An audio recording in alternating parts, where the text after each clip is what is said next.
Yesu ashimwe, dore ikintu Yesu agusabye kugira ngo akureho ubukene bwawe.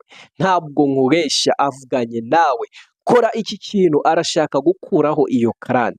Karande y'ubukene, karande yo kutabona amafaranga y'ishuri, karande yo kutabona ibyo kurya bihagije, karande yo kubura amafaranga yo gukemuza ibibazo byawe. Uzi ko hari igihe umuntu akena akabura amafaranga yo gutega agiye kwiga? Uzi ko hari igihe umuntu akena akabura amafaranga yo kugura imiti umwana yarwaye?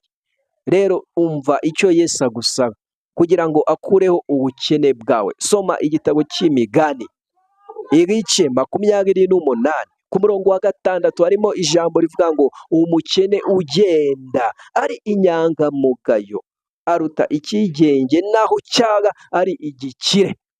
Bivuga iki? Kugira ngo ubukene bushire, kugira ngo ibyago bishire, kugira ngo agahinda gashire, nuko ugomba kuba inyangamugayo.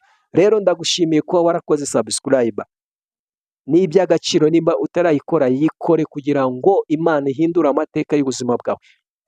Irashaka kubana nawe mu rugendo, irashaka kuguhindurira amateka, irashaka kurema bishya, irashaka kubaka ibyari byaranyazwe n'abadayimoni.